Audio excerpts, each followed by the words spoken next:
Now we're going to look at graphs that are really helpful and graphs that are not, graphs that enlighten and graphs that deceive. The key concept, common graphs that foster understanding of data, and some graphs that are deceptive because they create impressions about data that are somehow misleading or wrong, could be done on purpose or otherwise. Here's a dot plot and dot plots and its features. A graph of quantitative data in which each data is plotted as a point above some horizontal scale, and we stack them up. It displays the shape of the distribution, and it is usually possible to recreate the original list of data. It's important to understand what that means, the second part. That means you really have the data. Whereas when we look at the frequency distribution table, we don't have every piece of data. So here's a simple example. We want to construct a dot plot and find an outlier, if any. So the idea behind the dot plot is very simple, class. Okay, I want to make sure we understand what's happening. So at top here, you just come up with a line. You can call it number line even. You can come up with a number line even if you want. And now you look at the data and you come up with the scale that represents those numbers. And you can even, one easy way, whenever you want to do that, you can rank them from smallest to largest so you see what you have. And then you have this scale, you can, make up the scale that you want, something like, I don't know, 30, 35, 40, and you move on. So you set up, you make sure everything is covered. So for example, somewhere here, just to give you an idea, somewhere here is 80. So if you look at the very first number that is 80, I put a check mark at top of it. So I put a dot. I put a dot at top of 80. Now the next number is 94. Now I go find number, so this is, let's say, 85, 90, 95, and this one is 94. Then I put a dot for number 94. And I do that for every number. I stack them up. So if I have one more number that is 80, for example, just for the sake of argument, if I happen to have one more 80, then it goes at top of it, one more dot. I have one more 80, same thing, and again and again. I don't, but I said, if in case I do, you just keep on stacking them up. So if we do this carefully, it'll look something like this. So just as an example, I want you to see that number 56, we have two of them. That's why at top of number 56, there are two dots, and you can move on that way. So this is called a dot plot. Now, when we look at this, it appears there is a number that is way off, and that number is this one. It's way off, therefore it's an outlier. Now, it may be subjective here, but later on we give a precise definition as far as stats is concerned as to how we arrive at it. When we come across it, I go over that. There's a formula as to how we arrive at an outlier. We have outliers and we have extreme outliers, and each and every one of them has a formula. We go over that. But for now, just it appears that it's way off. And I think everybody's clear as to what we mean. That is a basic definition of an outlier, a number which is way out. Now, it's either too small or too large. But what does it mean objectively? That's what we're going to discuss mathematically. Professor, So, sorry, I had a yes. question. So in regards to the dot plot, in regards to like the horizontal, like the categorical like range distribution, do we just kind of, was there a specific process you followed to figure out like, okay, 35 to 40, 40 to 45? No, absolutely not. You can even start, okay, just make sure you have your smallest number, okay? Okay. The smallest number is covered. The smallest number is 36, am I right? Okay, yeah. Just make sure it's, so the smallest number is 36. And what was the largest number? 90, is that 94? Yeah, 94, yeah. So we want to cover all of those. So make up Okay. your own scale. Okay, just making sure. Thank you. Professor, Yes, could there be more than one outlier? yes, of course. Okay. One of the things that happens, what statisticians do normally, they use trimmed data, okay, meaning they cut a percentage of the data from the top and the bottom, assuming we have enough data. Most of the time we may not. If we don't have that luxury, we don't. But if we do, they cut the bottom 5% and the top 5% to make sure there is no outlier. Okay, but you have to have enough data to do that. And yes, you can have more than one. Okay. Uh, Absolutely. Thank But you. as I said, as far as the precise calculation of that, we'll see it later on how it's done. Okay. Thank you. Sure. All right, we're going to look at a different graph known as stem plot using the same example. Could somebody read that one for us?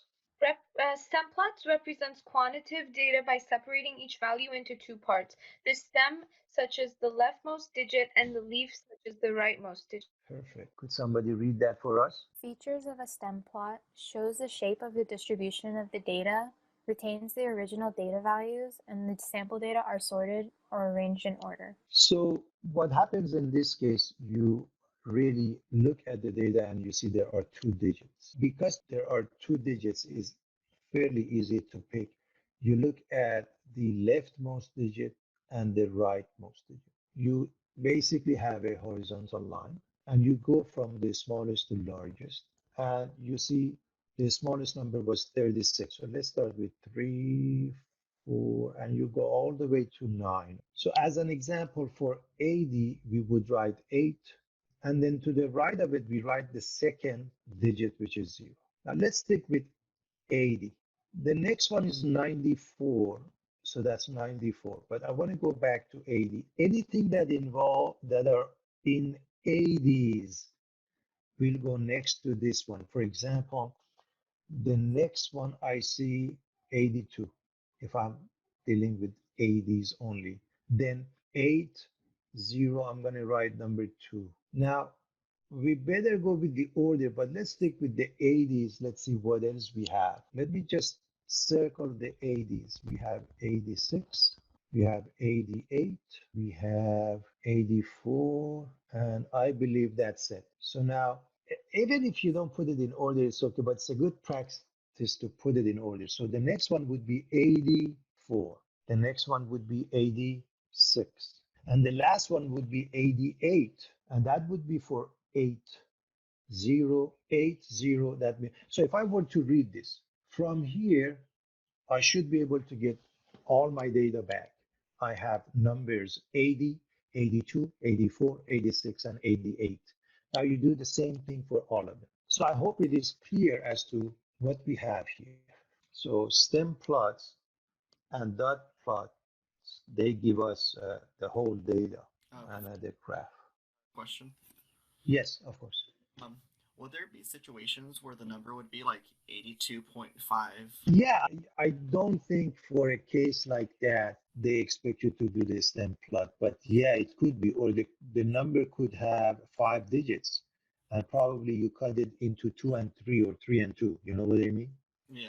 So the point being is the type of data that you are given, it makes it possible to do an easy stem plots. Okay, that's the concept.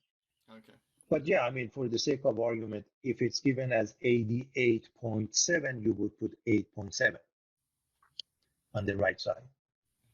Okay. So how do you separate them out in that case if there's like decimal points involved? Again, you can't. I mean, if you are using the first digit as 8, and that is what you have to do, then if it's 88.7 on the right side, so the way you separate them, this would be 8.7. Okay, it's important that you have a gap. So 0, 2, 4, 6, 8, and the next one is 8 point, let's say 7, because it was 88.7. But normally, again, it doesn't happen, class, because the purpose of the stem plot is to make sure you are dealing with the type of data that can be written in that format. And more importantly, they may actually give you this one. and then you come up with the original data. Okay, so I wouldn't worry about that. The bottom line is to make, in essence, make life easier writing the numbers, okay, and making it easier to understand. So the concept is when you're dealing with the 30s, there's only one number. When you're dealing with 40s, there are no numbers. When you're dealing with the 50s, there are three numbers. When you're dealing with the 60s, there are 1, 2, 3, 4, 5, 6 numbers. That's the idea of the stem plot, being able to see and recognize that. Now, the next one is a time series graph, a graph of time series data, which are quantitative data that have been collected at different points in time, such as monthly or yearly. Normally, they reveal some sort of a trend over time. So with that being the case, here's an example. We are given women's median earning as a percentage of men's median earning from 1990 to 2010, and we want to see what's happening. Do we see a trend or not? So from 1990 to 2010, you got to plot the point, and then you can connect them with line segments. The idea is that you want to see what happens, what the trend is. I'm going to assume everybody can do the graph. We are graphing and along the horizontal line. The first one, let's say here is 1990, and then maybe you go to 1995 and you move on. Okay, some sort of a scale you use. Okay, or maybe use, if you have room, you use scales such that along the horizontal axis you have 1990, 1991 too. That would be the best, of course. Okay, if you could do that. And on the vertical side, then you have the scales from 0 to 100, because we are looking at a percentage, and you plot the points. I'm assuming everybody can do this. It's not a big deal. So along the horizontal axis, we have the years starting from some year, and we move on. And along the y-axis, the vertical axis, we are given this percent, which represents women's median earning as a percentage of men's median earning. Is there any trend as we look at this graph? Does it appear to be a trend here? Anybody can notice any trend? What do you think? Yeah, it increases. Very good, it's going up. There seems to be that it's going up. And so the effect is that it could help close the gender gap when it comes to earning, according to this data. The bar graphs are similar to histograms. Graph of bars of equal width to show frequencies for categories of categorical or qualitative data. The bars may or may not be separated by small gaps. It shows the relative distribution of categorical data, so it's easier to compare different categories. It's very similar to histogram.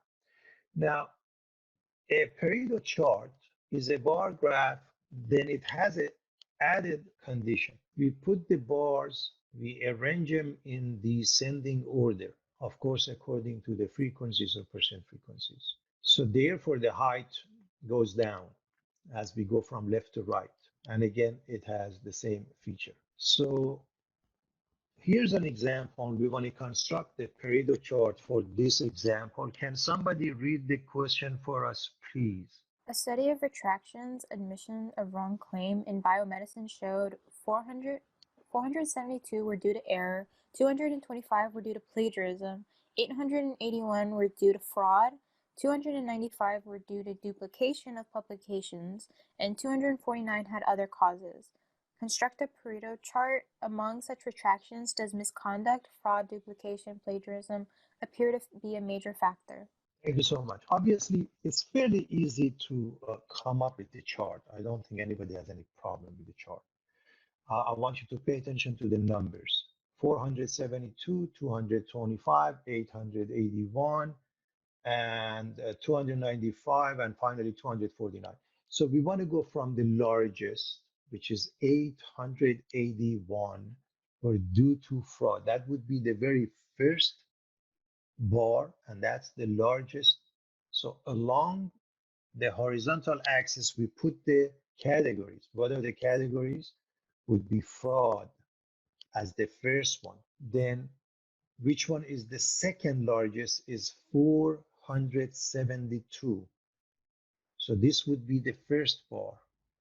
This would be the second bar. Then we have 295 duplication. Okay, so everybody gets the picture. So that would be the horizontal axis. What is the vertical axis? Those numbers. And that's what we get. And I don't think one needs much to understand the situation. And clearly, when it says among such retractions, does misconduct appear to be a major factor? Obviously. The good old pie chart, everybody knows what that is. We've been dealing with that from, I think, elementary school. I hope everybody is comfortable with that. It's a very common graph that gives us categorical data as slices of a circle in which the size of each slice is proportional to the frequency count for the category. So how do we come up with this slice?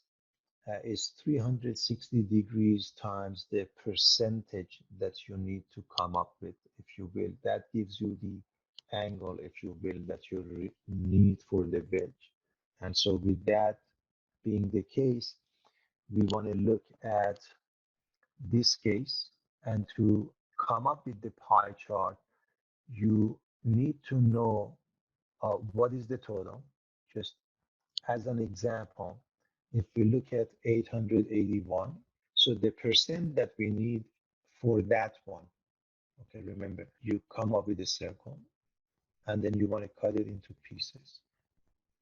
Okay, remember, this is 360 degrees when it covers the whole plane. So you have to divide 881 by, and now all of them, what is it, 472 plus 225 plus 881 plus 295 plus 249, and change this to a percentage. So 881 divided by the sum, that gives you the percentage. And you multiply it by 360 degrees, and that gives you the angle you need to represent the amount of fraud, if you will. So take a look at this. If you multiply this by 360 degrees, and I'm going to leave it for class to figure out this angle, okay? And wherever you put that and however you put that, it makes no difference. Now, you can do the same calculation for each and every one of them. The next graph we want to look at is called frequency polygon. Could somebody read this one for us, please? A graph using line segments connected to points located directly above class midpoint values. A frequency polygon is very similar to a histogram, but a frequency polygon uses line segments instead of bars. Thank you so much. A relative frequency polygon is the same thing in essence. A variation of the basic frequency polygon is the relative frequency polygon, which uses relative frequencies, proportions, or percentages for the vertical scale. This is an example of a graph. Let's look at an actual example to see how we go through the process. First, let's come up with the histogram. I don't think anybody has any problem with that. In order to come up with the histogram, remember, you know how to do that. And we have the boundaries. For example, the first one is 5.5 to 10.5. The frequency is 1, so the height is 1, and so on and so forth. We want to come up with that using relative frequency. If we wanted to come up with the histogram using the frequencies, we would use the second column. Now we are told to use the relative frequency. So that's what I mean. You want to be very careful when you read the question. So relative frequencies are defined as f over n. So this column you have to divide by the total. First, you have to figure out the total. When you add up this column, you get n equals summation of f, and that's 20. So you divide this column f by 20, 1 over 20, 2 over 20, and the rest of it. And they obviously must add up to 1 or 100%. Now we have the horizontal axis, 5.5 to 10.5 to 15.5, all the way to 40.5. The heights are for the first bar, 0.1 0.05, the second one is 0.1, and so on and so forth. So my assumption is everybody is very comfortable coming up with this histogram. So that takes care of the first one.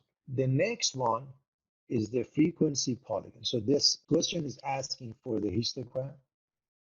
Is taken care of. So how do we come up with the polygons? We need to look at the midpoints and connect them. So understand what are the midpoints. The midpoints really in essence starts from here. This is the midpoint for the first class. Now how do you come up with that? 5.5 plus 10.5 divided by 2, or 16 divided by 2 equals 8. So that's number 8. That is the midpoint for the first one. And right at top, it's here. The next one, you can calculate or just add 5. The width is 5. So add 5. You don't have to calculate all the midpoints. Just the first one is 8. And the next one, just add 5. Keep on adding 5. So corresponding to that is this one, and then this one, this one. So first, let me look at those. So you connect those with line segments, everybody. Also, you really have to extend this to the left. So now you really go by the width of 5 here. I want you to know that. And you connect here. Same thing here with the width of 5. And you connect here. Okay, you add, if you will, 5. So that's the polygon. So it looks something like this when you're done. Professor, I just have one question. Yes. To the beginning and the end of the graph, yes. You have to add half of the width. Is that yeah, what it is? Let me just go back and show you what I mean by that. First, connecting those parts, the midpoints was clear. Now remember what's happening. If this number is 8, right? Yeah. You can go 5 units to the left. That's one way to do that. It gives you 3. Or from 5.5, go half of the width, 2.5 to the left. Either one leaves you number 3. Is everybody clear? Yeah, thank you. Sure. So look at this one. Remember what's happening. From 8, you go to the left, and from 38, you go to the right. Now, from there, the midpoints, the first midpoint minus the whole width. The last midpoint plus the whole width. So this one you add a width. This one you subtract a width. Okay, as far as knowing precisely where you end up. Does that make sense to everybody? Yes. All right. Yeah. For Let's the frequency polygons, do you always use the midpoint? Yes, yes. Okay. This is how we graph polygons. All right, let's go to ogive. Now, in order to come up with the ogive, the very first thing you have to use is a cumulative frequency distribution table. So you got to come up with that. So first, this is the given. There's nothing brand new. But how do you come up with the cumulative frequency distribution table? If you recall, I said just either use the boundaries or limits, whatever is given. In this case, the boundaries are given. Okay, so you keep the lower limit, in this case, the lower boundary of the first class, and it becomes the lower boundaries for each and every one of the classes. And the upper boundaries remain intact, and then you add up the frequencies. The first class, the frequency is 1 and it doesn't change, but the rest of them you add up. So first you write them in this fashion. The lower boundaries all change to the lower boundary of the first class. So this 5.5 will take over as the lower boundaries for each and every one of those. The upper boundaries remain intact. Now, what about the second column? Again, the first one doesn't change, becomes 1, but the next one is 1 plus 2, and then you keep on adding. So those are the frequencies. But remember what we had. We were supposed to do this for the relative frequency, and therefore, we are going to divide this again by n.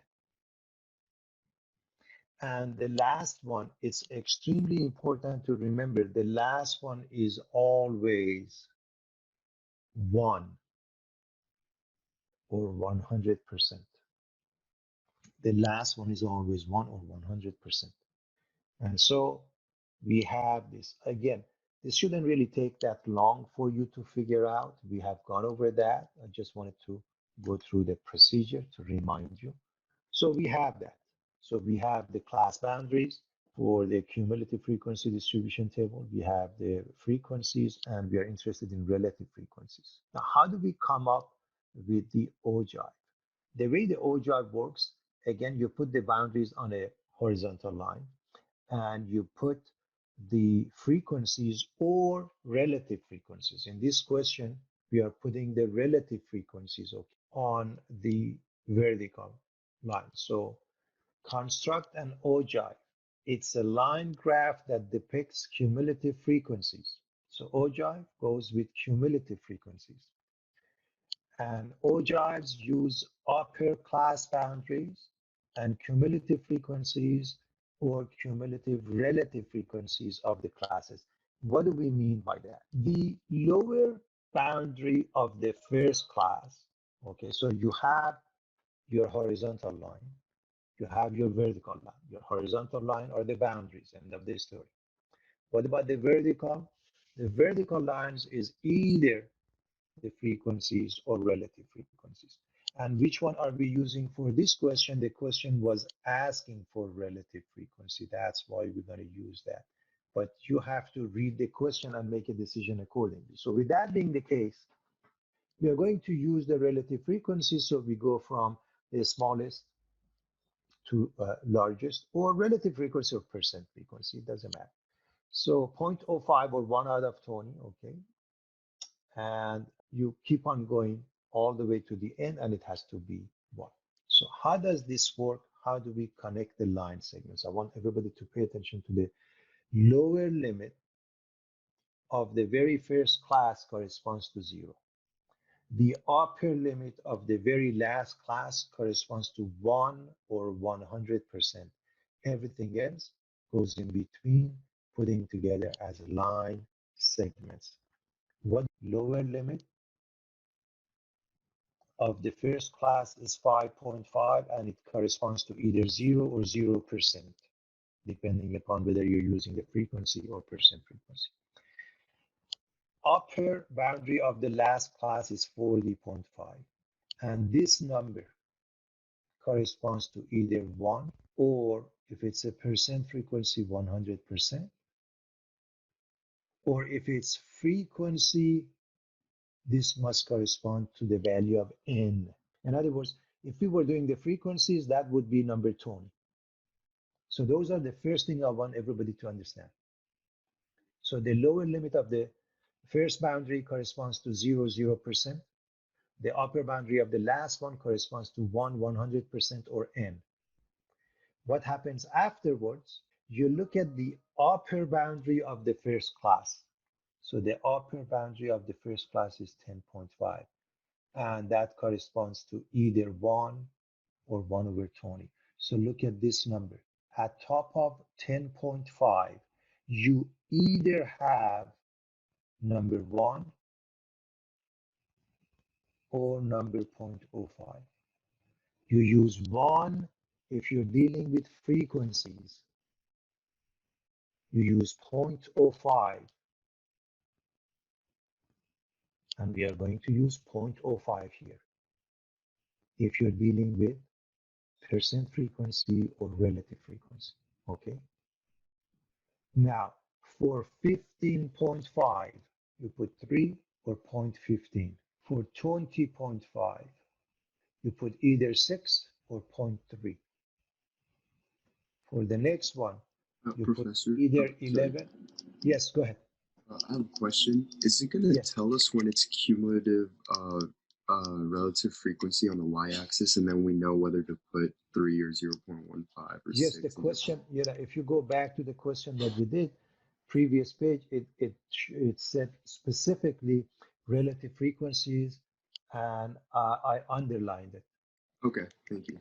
Sure. Now, what is it good for? It can help us answer a question such as this one. What percent of runners ran 22 miles or less? In which case, Along the horizontal axis, you locate number 22, and along the y-axis, you do your best to find the answer, and it's about 41%. All right, now graphs that deceive. One of the problem is a non-zero vertical axis. A common deceptive graph involves using a vertical scale that starts at some value greater than zero to exhibit differences between groups. Okay, for example, in this case, we notice it starts at 10% OxyContin and placebo. Sorry, Professor, I think I have a question on that last slide. Go ahead. What's your question? I was curious, could you change the width to make it fit the 22 miles? I'm sorry, what about 22 miles? 22 is a number between 20.5 and 25.5. Now, what is the boundary? Could you change the width to make it less than 22? Okay, you want to make the width smaller than 22. Is that what you're saying? Yes. Could you do that, or that was the part I was confused on? I'm not too sure if I follow the question. The width is 5. If you look at the class boundaries, the width is 5, and that remains constant for each and every one of the classes. When you refer to the width, you're referring to the width of the class. Am I right? Yes. Okay, the width of the class is 5, and you can't change it. Okay, I was just curious. Thank you. Sure, sure. All right. So if you have a non-zero vertical axis, that is one that is really not a good idea. Take a look at what happens when we use the proper axis. Take a look at the change, 10%, which is wrong versus 0%. When you look at the 10%, it appears that the placebo has basically no effect. So it is extremely important to be careful with. So always examine a graph carefully to see whether a vertical axis begins at some point other than 0. Also, when we look at pictographs, first of all, drawing of objects called pictographs are often misleading. Data that are one-dimensional in nature, such as budget amounts, are often depicted with two-dimensional objects or three-dimensional objects, and that is not correct. So by using pictographs, artists can create false impressions that grossly distort differences by using the simple principles of basic geometry. When you double each side of a square, its area doesn't merely double, it increases by a factor of 4. In other words, 2 squared equals 4. When you double up, you multiply the area by 4. When you double the side of a cube, then it's 2 cubed. It's 8 times larger. 2 cubed. That's how we arrive at the 8. So when you look at this case, this is misleading. A one-dimensional data with a three-dimensional data. This is a fair and objective pictograph, which is a data that is using very simple bar graph and clearly give us the exact situation starting. Pay attention that starts with 0. Whereas if you look at the left side, it appears there's a huge difference between the two. When you multiply it by 4, it gives you this proper graph. When you do it here, 4 cubed, because it's three-dimensional, it appears that it's 64 times larger, which is not proper.